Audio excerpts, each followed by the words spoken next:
The afternoon sun streamed through the windows of Mike's office as he reviewed blueprints for his latest construction project. The constant buzz of machinery outside mixed with the chatter of his team discussing the day's progress. It was a normal Tuesday by all accounts until his phone lit up with his daughter's picture. Mike smiled as he answered, "Hey kiddo, everything okay?" There was a brief pause before his 16-year-old daughter Lily's voice came through.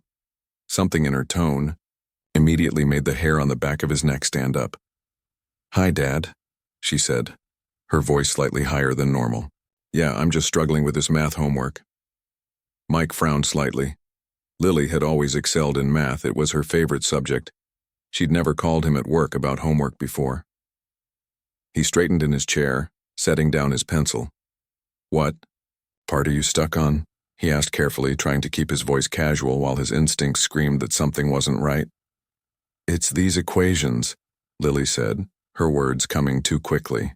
"Mr. Peterson gave us this really hard assignment and I don't know if I can figure it out." Mike checked his watch. Lily should be at volleyball practice right now, not at home doing math homework. His grip tightened on the phone. "You want me to help when I get home?" he asked, playing along while trying to piece together what was happening. "I don't know," Lily said, her voice cracking slightly. "Mom's not home yet. And are you pregnant with these questions too? They're just so confusing." Mike's blood ran cold. 3 years ago, after reading an article about safety planning, he and his wife had created a family code phrase with Lily. If she was ever in trouble and couldn't speak freely, she would work the phrase, "Are you pregnant?" into conversation. They had practiced it a few times but never thought they'd actually need to use it. Mike kept his voice steady despite the panic rising in his chest. "I understand, sweetheart. Those questions can be tricky. Why don't I come home a bit early and we can work through them together?" "That would be great," Lily said, relief evident in her voice. "How soon can you get here?" Mike could hear someone moving around in the background of the call. There was a muffled voice, too distant to make out the words, but definitely not his wife. "I'll leave in about 15 minutes, Mike said, already reaching for his keys with his free hand. "Just hang tight and keep working on what you can." "Okay, I need to go now," Lily said quickly. "Love you, Dad." "Love you too," Mike replied, but she had already hung up. Mike sat frozen for 3 seconds, his mind racing through possibilities. Someone was in their house with Lily, someone who made her scared enough to use their emergency code. He needed to act fast, but also carefully. He stood up and walked calmly to his office door, closing it quietly.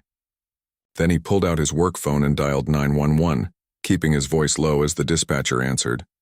"I need police sent to 847 Oak Ridge Drive," he said, forcing himself to speak clearly despite his racing heart. "My 16-year-old daughter just called me using our family distress code. She's supposed to be at volleyball practice, but she's at our house and I believe someone is there with her. She couldn't speak freely." "Sir, I'm dispatching officers to your address right now," the dispatcher assured him. "Can you stay on the line?" "No," Mike said firmly.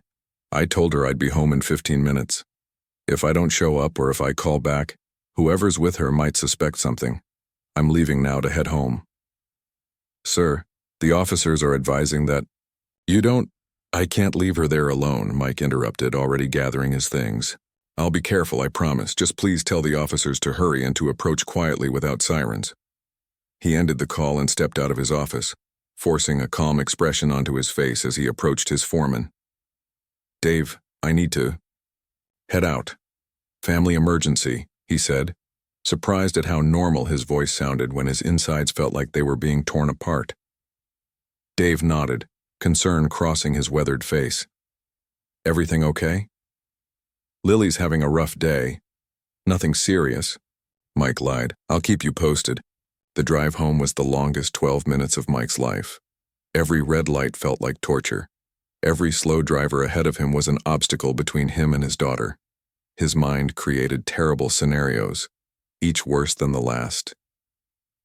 Who was in his house? A burglar? Someone Lily knew? The possibilities made his stomach turn. He tried calling his wife, Grace, but it went straight to voicemail. She worked as a nurse at the hospital and was probably in the middle of her shift, her phone tucked away in her locker. As Mike turned onto his street, he slowed down, scanning for police cars but seeing none yet. Their house looked peaceful from the outside, no broken windows, no strange cars in the driveway.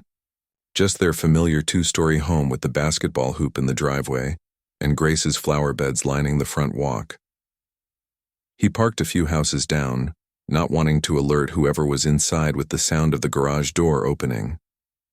As he quietly approached his home, he noticed a car he didn't recognize parked on the street about half a block away, a dark blue sedan with tinted windows.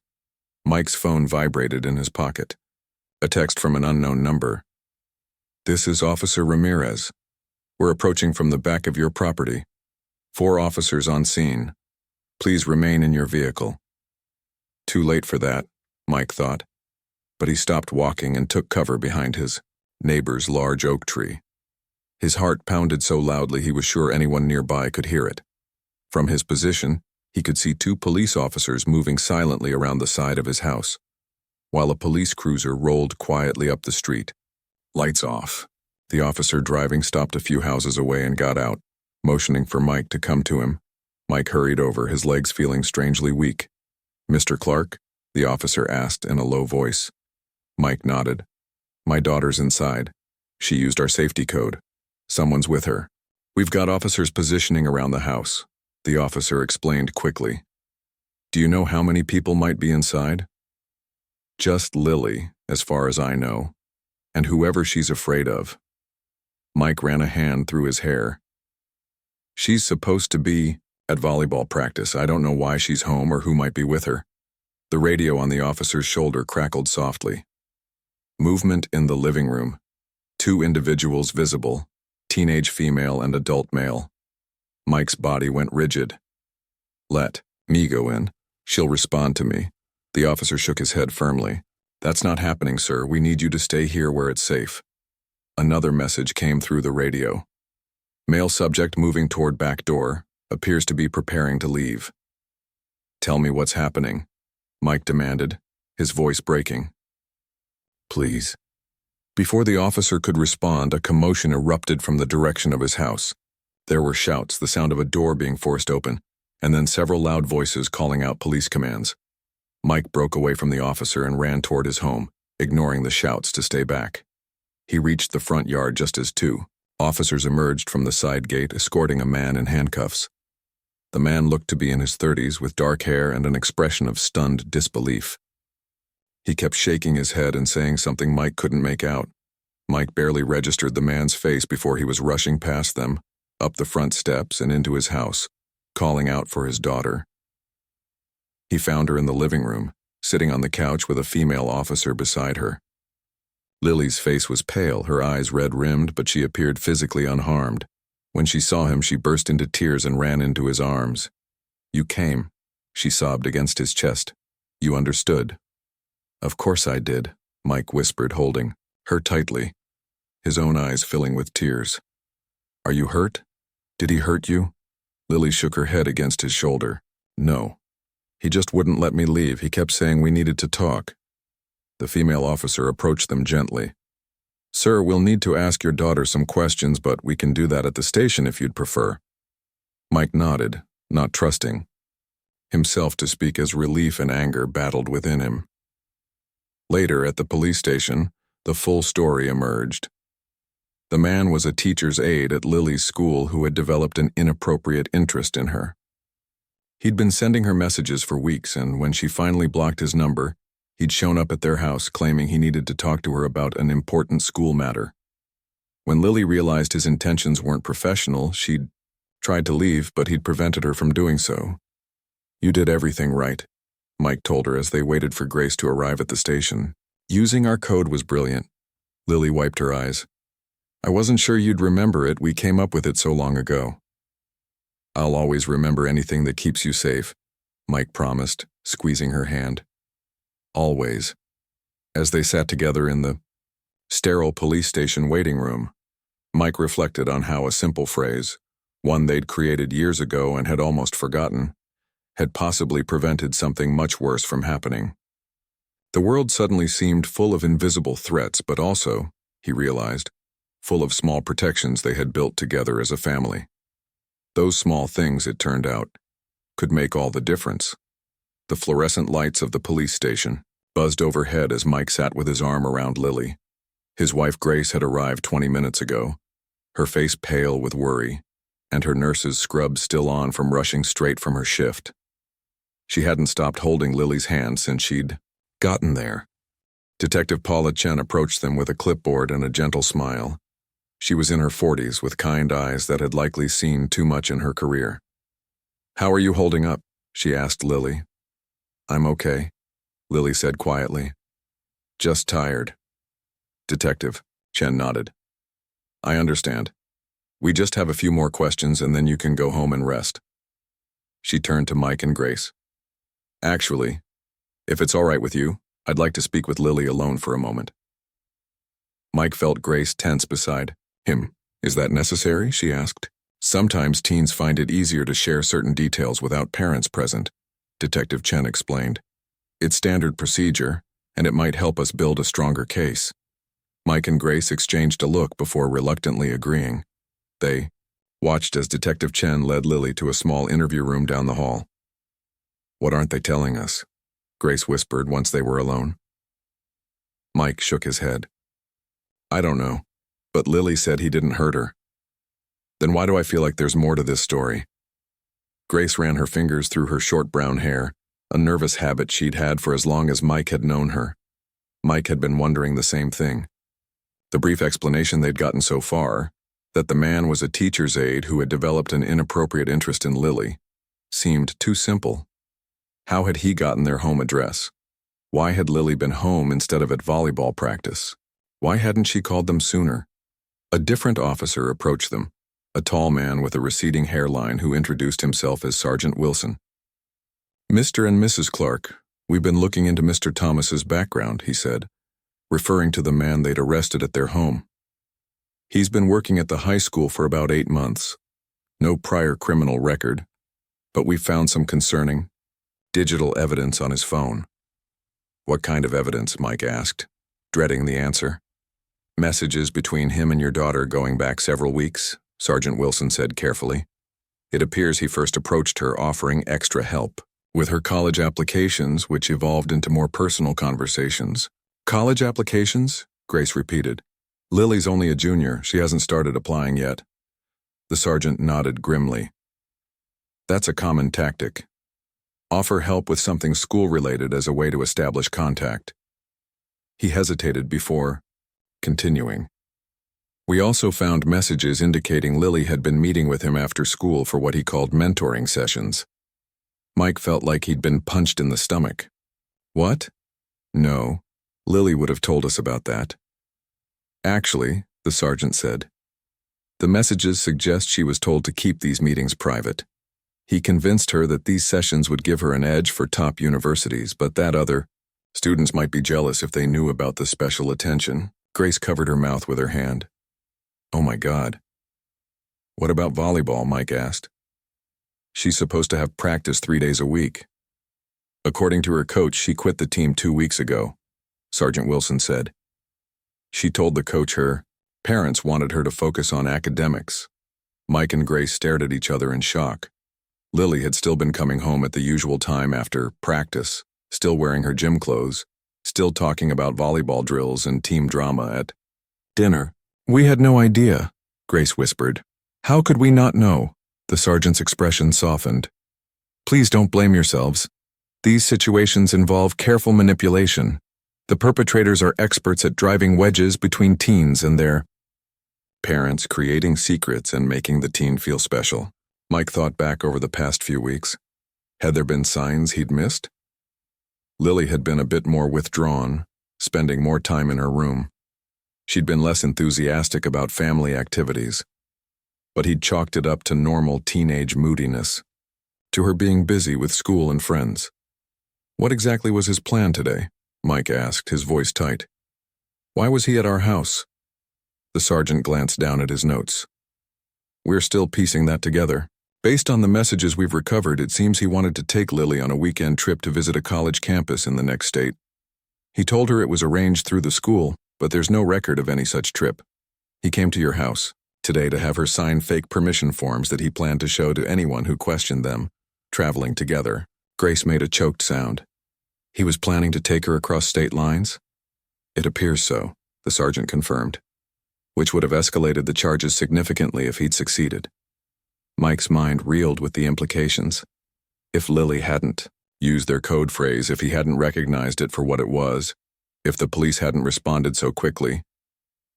The door to the interview room opened, and Lily emerged with Detective Chen. Lily's eyes were red-rimmed, but she looked more composed than before. She walked directly to her parents and hugged them both. "I'm so sorry," she whispered. "I should have told you." "It's not your fault, sweetheart," Grace said firmly, stroking Lily's hair. "Not at all." Detective Chen approached with a compassionate smile. "Lily has been incredibly brave and forthcoming. She's given us a detailed statement that will be very helpful for our case." She handed Mike a business card. "This has my direct number. Please call me if you think of anything else or if you have any questions. I've also included information about counseling services that specialize in these situations." Mike nodded, his throat too tight to speak. "Can we take her home now?" Grace asked. "Yes, absolutely," Detective Chen replied. "We'll be in touch in the next day or two with updates on the case." The ride home was quiet. Lily sat in the back seat, staring out the window. Mike kept glancing at her in the rearview mirror, trying to reconcile the daughter he thought he knew with this new reality. That she had been secretly meeting a man who had been grooming her, that she had kept significant secrets from them, that she had nearly been lured away. When they arrived home, the house felt different, tainted somehow. Mike noticed Grace scanning the living room, probably wondering where the man had sat, what he had touched. "I'm going to make some tea," Grace announced, heading to the kitchen. It was her way of creating normalcy in an abnormal situation. Lily hovered uncertainly in the entryway. "Do you want me to go to my room?" "No," Mike said quickly. "Unless you want to. We can just sit together for a while." They settled in the living room, the TV off, the silence heavy between them. After a few minutes, Grace returned with 3 mugs of tea and set them on the coffee table. "I don't know where to start," Lily finally said, her voice small. "I feel so stupid." "You're not stupid," Grace said firmly. "Mr. Thomas is the one who did something wrong, not you." Lily looked down at her hands. "But I believed him. He said I was special, that I had real potential. He said he'd helped other students get into Ivy League schools." She swallowed hard. "He seemed so nice at first. He listened to me, really. Listened like what I had to say mattered." Mike felt a stab of guilt.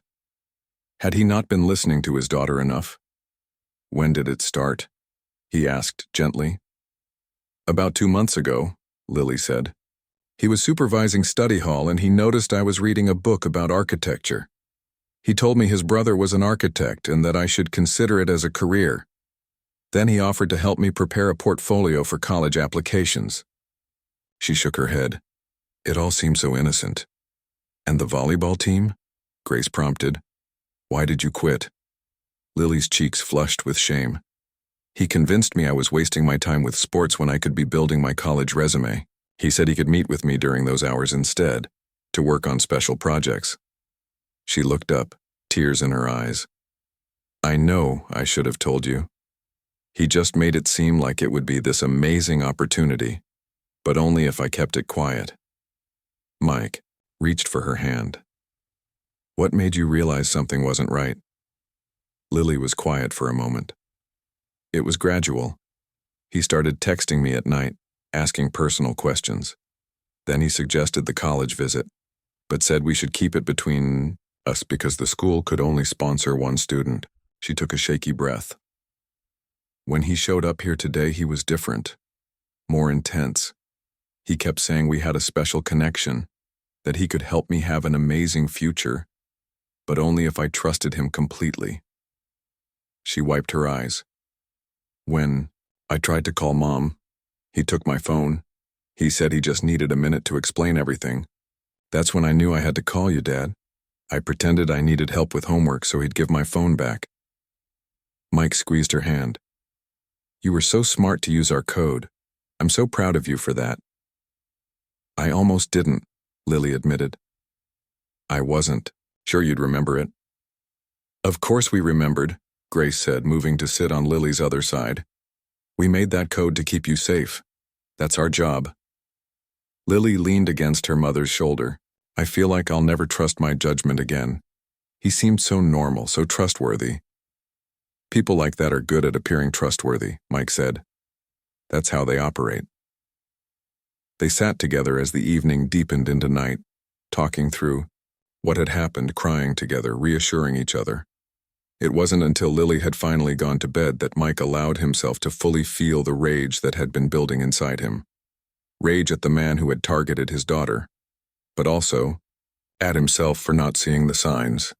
We need to be more aware, he told Grace as they lay in bed, neither of them able to sleep. More involved. We are involved, Grace replied, turning to face him in the darkness. We taught her the code phrase. She used it. The system worked. Mike stared at the ceiling. But it never should have gotten that far. All those weeks and we had no idea. Grace reached for his hand. We can't control everything, Mike. We can just keep doing our best. She was quiet for a moment. You know, what scares me the most? If she hadn't remembered the code or if you hadn't recognized it. Mike squeezed her hand, unable to finish the thought. The what-ifs were too terrifying to contemplate. Instead, he focused on the one comfort he could hold on to. When it had mattered most, their family safety plan had worked. Their daughter was safe in her bed. The rest, the healing, the rebuilding of trust, the moving forward, would come with time. Morning sunlight filtered through the kitchen blinds as Mike stared into his coffee cup. He'd barely slept, his mind replaying yesterday's events on an endless loop. Grace moved around the kitchen with quiet efficiency, making breakfast that no one really wanted to eat. Should we let her stay home from school today? Mike asked, his voice rough from exhaustion. Grace placed a plate of scrambled eggs on the table. I think that might be best. Give her a day to process everything. The soft sound of footsteps on the stairs announced Lily's arrival. She appeared in the doorway, hair pulled back in a messy ponytail, wearing an oversized sweatshirt and pajama pants. Her eyes were puffy from crying. Morning, she said quietly, sliding into her usual chair. How did you sleep, honey? Grace asked, placing a glass of orange juice in front of her. Lily shrugged. Not great. Mike exchanged a glance with Grace. They'd discussed how to approach today, not pushing too hard but not pretending everything was normal either. We thought you might want to stay home from school today, Mike said. Take some time. Lily nodded, relief crossing her face. Thanks. They ate in silence for a few minutes, the only sound the scrape of forks against plates and the occasional sip of coffee. It was Grace who finally spoke. Detective Chen called this morning while you were still asleep, she said. They've finished processing Mr. Thomas's phone and computer. Lily's hand froze midway to her mouth. What did they find? Grace reached across the table and took Lily's hand. They found conversations with other students. You weren't the only one he was targeting. A mix of emotions crossed Lily's face, shock, then a strange sort of relief followed by concern. Who else? They didn't share names, Grace said, but Detective Chen said they're contacting the families today. Lily set down her fork, appetite gone. I wonder if it's anyone I know. Mike watched his daughter, noticing how small she looked in her oversized clothes, how vulnerable. But there was something else too. A resolve in her eyes that hadn't been there yesterday. There's something else, Mike said. The detective asked if you'd be willing to make a formal statement, something they could potentially use in court. Lily's eyes widened. They think it will go to court? With multiple victims involved, yes, Grace said gently. But you don't have to decide right now. You can think about it.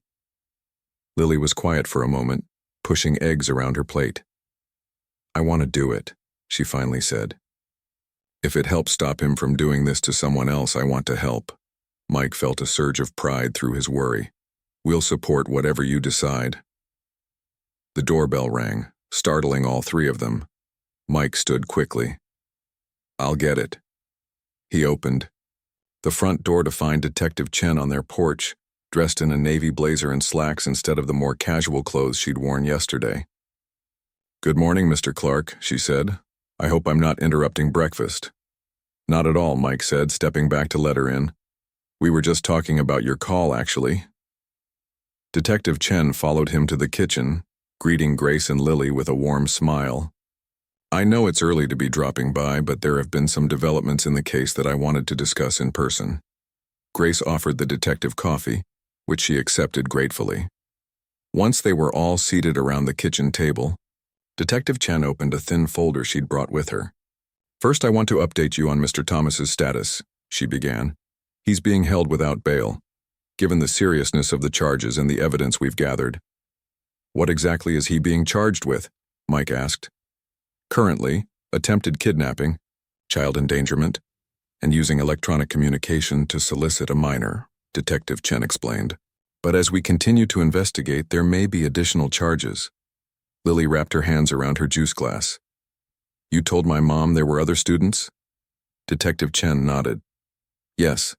We've identified messages to 5 other students at your school, all girls between 15 and 17.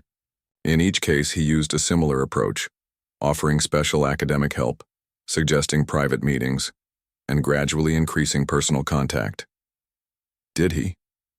Lily hesitated. "Did he meet with them like he did with me?" "2 of them, yes," Detective Chen said carefully. "But none of the situations progressed as far as yours did.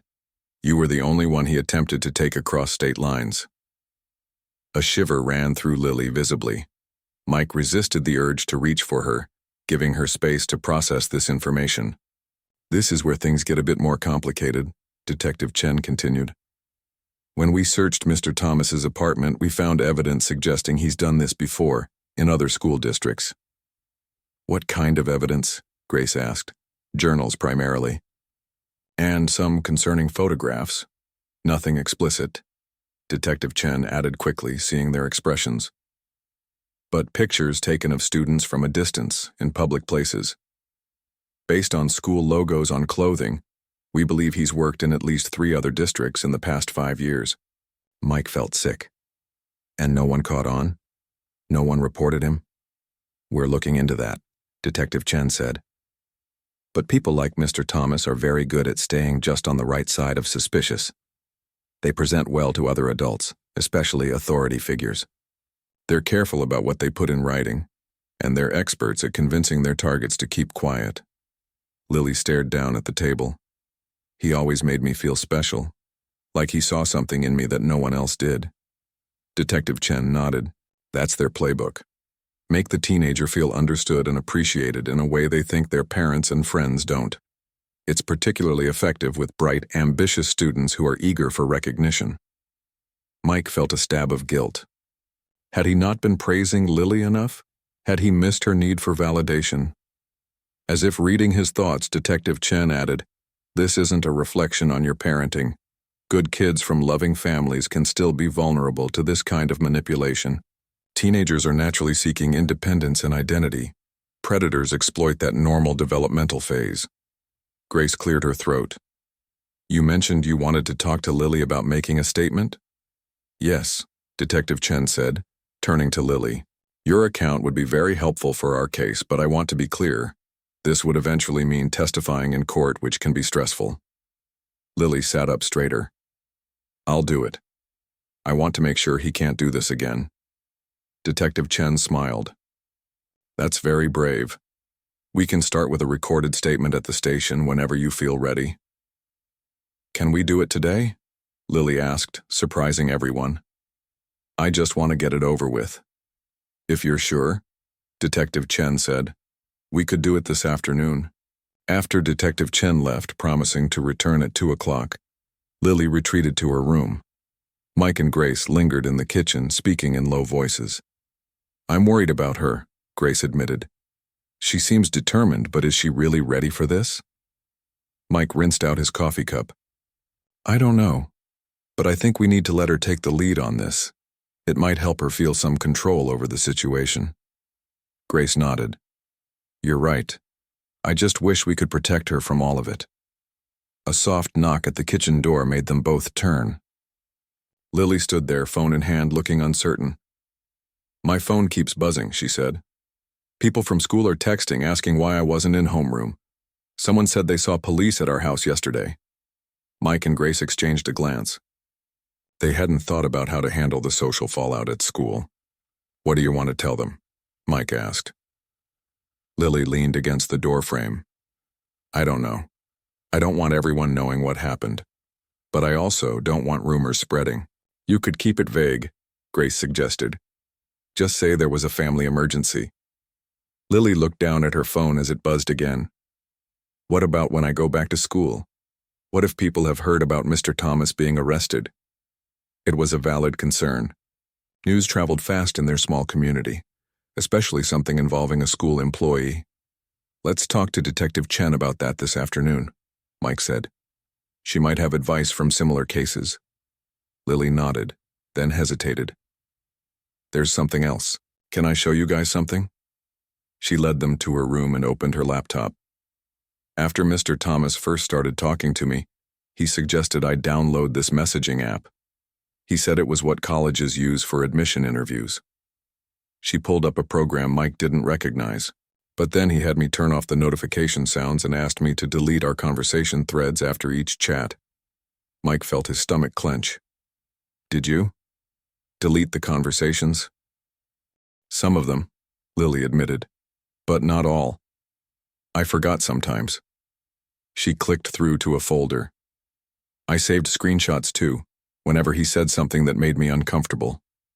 I wasn't sure why at the time, but something told me I should. Grace sat on the edge of Lily's bed. Why didn't you tell us about these feelings? Lily shrugged, not meeting their eyes. He always had an explanation that made sense. Like he'd say something weird, then follow it with just kidding or that came out wrong. And then he'd make me feel bad for misunderstanding. She scrolled through more messages. Plus, he kept saying how this mentorship had to stay between us or the other teachers would get jealous. Mike looked at the screen, reading messages where this man had slowly, methodically worked to isolate his daughter and build her trust. The manipulation was so clear now, but he could see how a 16-year-old might not recognize it. Do the police have these? He asked. Not all of them, Lily said. I only showed them what was on my phone. I forgot about these screenshots until this morning. This could help their case, Grace said. We should make sure Detective Chen sees them this afternoon. Lily closed her laptop. Do you think the other girls saved stuff too? Maybe, Mike said. But even if they didn't, what you saved might help all of you. A look of determination crossed Lily's face. Good. I want him to face consequences for what he did. Not just to me, but to everyone. As they prepared to leave for the police station that afternoon, Mike watched his daughter, gathering her things, her laptop, a notebook, a water bottle. There was a new steadiness to her movements, a purpose that hadn't been there before. Despite the circumstances, he felt a flicker of hope. Lily was finding her way through this, drawing on an inner strength he'd always known she had, but perhaps had never been tested until now. The road ahead wouldn't be easy. There would be difficult conversations, legal proceedings, emotional hurdles. But watching Lily walk to the car, head held high despite everything, Mike knew they would get through it, together, as a family. The conference room at the police station felt smaller today. Lily sat between her parents, facing Detective Chen, and a man who had introduced himself as District Attorney Powell. The table between them held a pitcher of water and several folders. Thank you for coming in, D.A. Powell said. His voice was deep and measured, his gray suit crisp. I know this isn't easy. Lily nodded, her fingers nervously twisting the sleeve of her sweater. 3 days had passed since she'd given her official statement. 3 days of jumping whenever her phone buzzed, of lying awake replaying every interaction with Mr. Thomas, wondering how she could have been so easily fooled. We wanted to meet with you in person to discuss how we're proceeding with the case, D.A. Powell continued. The evidence your daughter provided has been extremely valuable.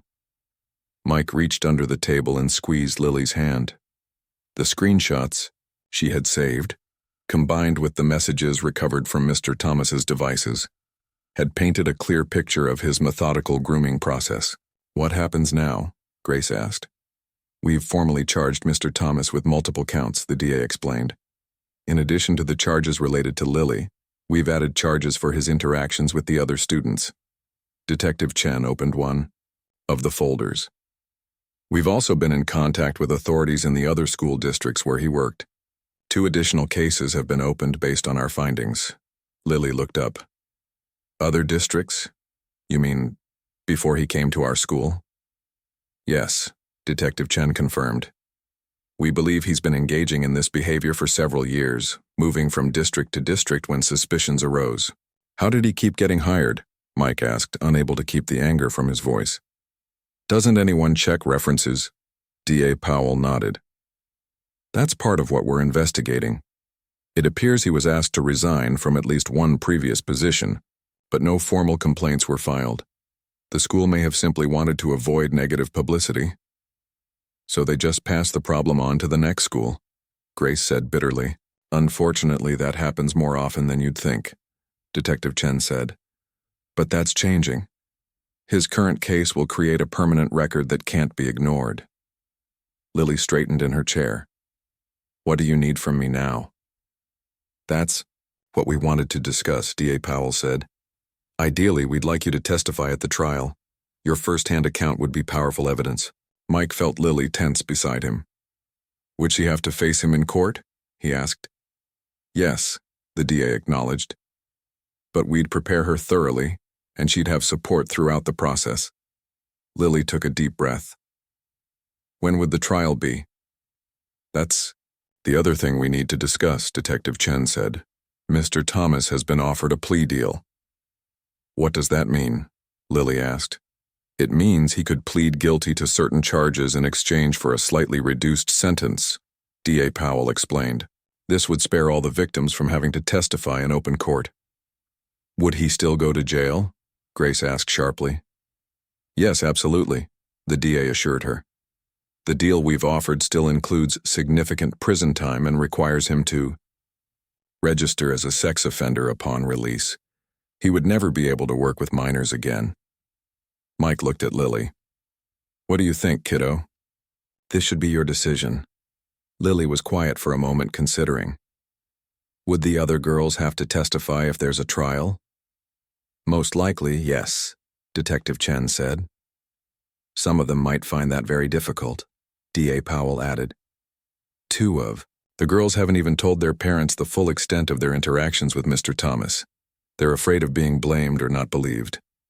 Lily chewed her lower lip. Then I think the plea deal sounds better. For everyone. Mike felt a surge of pride at his daughter's compassion, even in the midst of her own trauma. His attorney has until tomorrow to respond to our offer, D.A. Powell said. We'll let you know as soon as we hear anything. As they left the police station, the afternoon sun felt unexpectedly bright. Lily pulled her sunglasses from her bag and slipped them on. You okay? Mike asked as they walked to the car. Yeah, Lily said. It just feels weird talking about everything so officially, like it's a case now, not just something that happened to me. Is that good or bad? Grace asked. Lily considered. Both, I guess. Good because it means he's being held accountable. Bad because it makes it more real somehow. The drive home was quiet until Lily suddenly spoke up from the back seat. I think I want to go back to school tomorrow. Mike caught Grace's surprised look. Are you sure? The principal said you can take the rest of the week if you need it. I'm sure, Lily said firmly. I'm tired of hiding at home, wondering what people are saying. I'd rather just face it. That evening, Lily spent an hour on the phone with her best friend Zoe, the only person outside the family she'd told the full story to. Mike could hear bits of their conversation as he passed by her bedroom door. Zoe's angry exclamations, Lily's quieter responses, occasional bursts of unexpected laughter. When she emerged for dinner, Lily seemed lighter somehow. Zoe says the rumors at school are actually pretty tame, she reported. Most people just know a teacher got arrested. A few know it had something to do with students, but not who. That's good, Grace said, passing the salad bowl. But you should still be prepared for questions. I know, Lily said. Zoe's going to meet me before first period. We've worked out what I'm going to say if people ask. Mike raised an eyebrow. Which is? The truth, kind of, Lily said. That Mr. Thomas was inappropriate with students and got arrested. That I was one of the students who reported him, but not the details. Mike nodded slowly. He wanted to protect his daughter from gossip and judgment, but he also knew she needed to reclaim her narrative. After dinner, as Mike was loading the dishwasher, his phone rang. It was Detective Chen. Mr. Clark, I wanted to let you know that Mr. Thomas has accepted the plea deal, she said without preamble. He'll formally plead guilty at a hearing next week. That's good, Mike said, feeling a complicated mix of relief and lingering anger. What happens next? There will be a sentencing hearing in about a month, she explained. Lily and the other victims will have the opportunity to submit impact statements if they wish. They can either read them in court or have someone read them on their behalf. I'll let her know, Mike said. Thank you for calling so quickly. When he shared the news with Lily and Grace, Lily immediately said she wanted to write an impact statement. I want him to hear how what he did affected me, she said. Not just me, actually. All of us. You guys, too. Are you sure you're ready for that? Grace asked gently. I think writing it will help, Lily said. Like putting everything into words instead of just feeling it spinning around in my head. The next morning arrived with the nervous energy of a first day at a new school, even though Lily had been attending Westlake High for almost 3 years. Mike offered to drive her, but she insisted on taking the bus. Normal routine, she said, slinging her backpack over her shoulder. That's what Dr. Rivera suggested. They'd had their first session with the therapist Detective Chen had recommended the previous afternoon. Call us if you need anything, Grace said, hugging her. Anything at all? I will, Lily promised. The house felt eerily quiet after she left. Mike moved restlessly from room to room, checking his phone every few minutes. She'll be fine, Grace said, though she looked equally anxious. She's stronger than we give her credit for. I know. Mike sighed. I just keep thinking about what could have happened if she hadn't used our code phrase. If I hadn't recognized Akiner, Grace touched his arm. But she did, and you did. That's what matters. Mike's phone buzzed with a text from Lily. First 2 periods down. Some stares, but mostly normal. Zoe is sticking to me like glue. I'm okay. He showed the message to Grace, who smiled in relief. Later that afternoon, Mike left work early to pick Lily up from school. He spotted her immediately in the crowd of students walking with Zoe and another girl he recognized as Tina, one of Lily's volleyball teammates. The 3 girls were talking animatedly, almost like any normal day. When Lily slid into the passenger seat, Mike resisted the urge to pepper her with questions. Good day? He asked simply.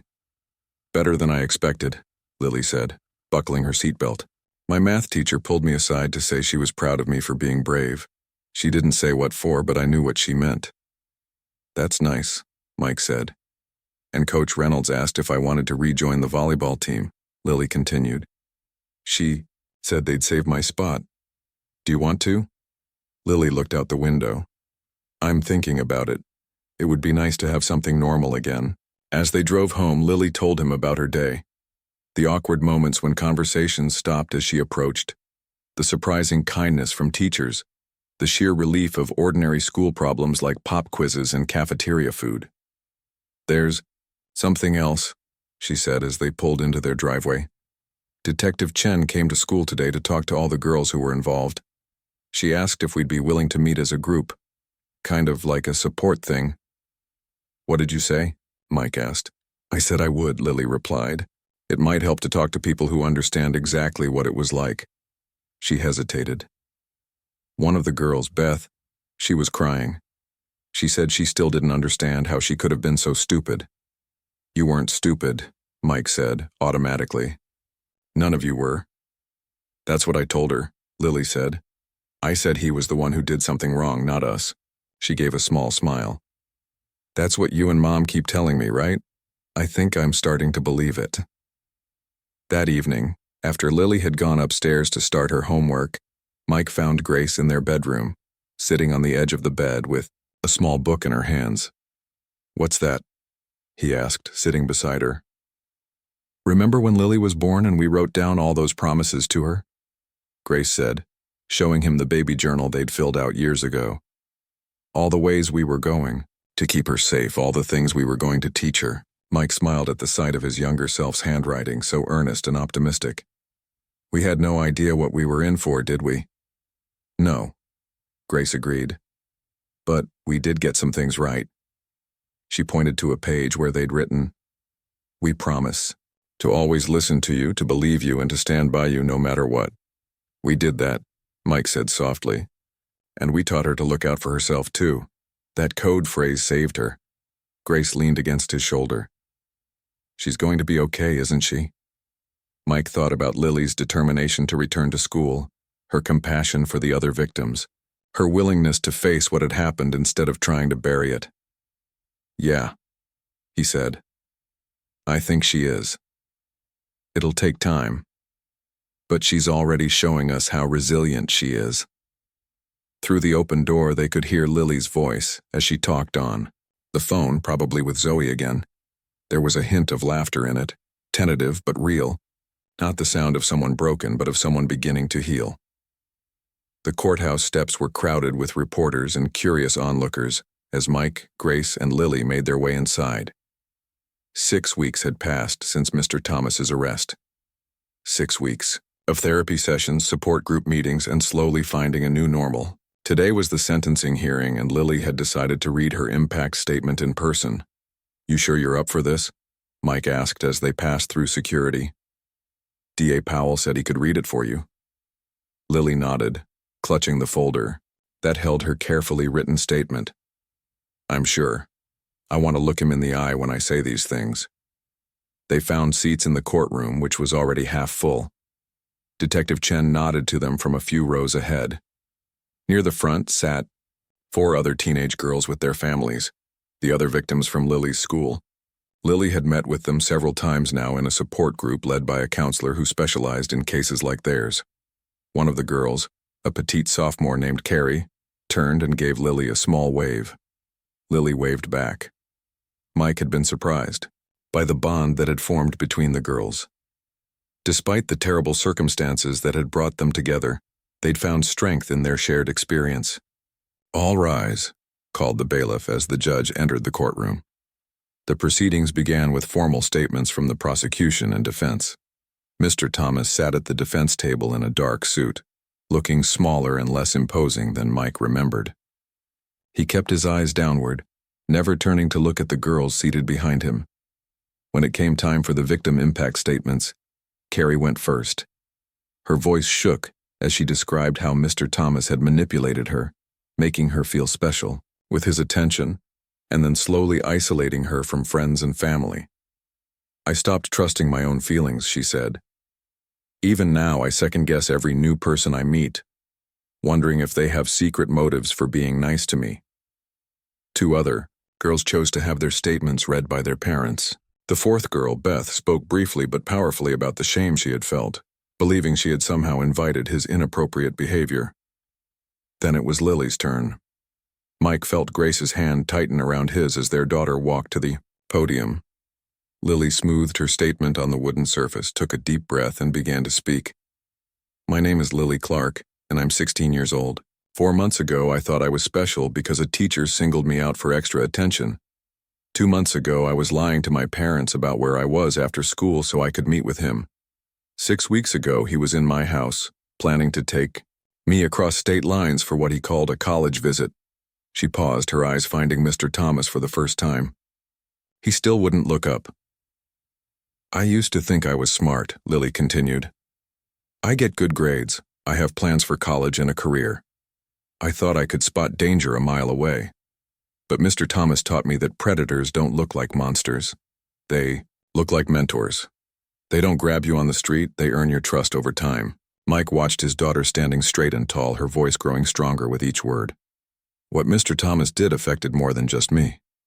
My parents spent weeks blaming themselves, wondering what they missed.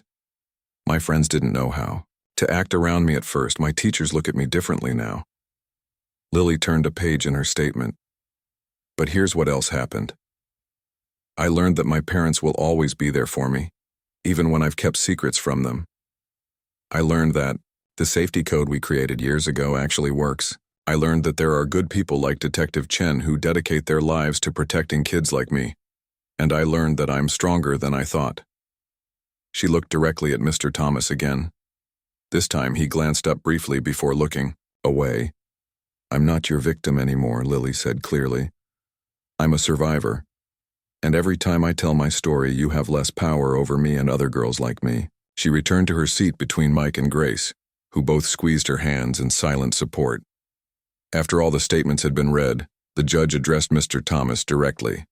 The court has reviewed the plea agreement and finds the terms appropriate, given the severity and pattern of your offenses, she said.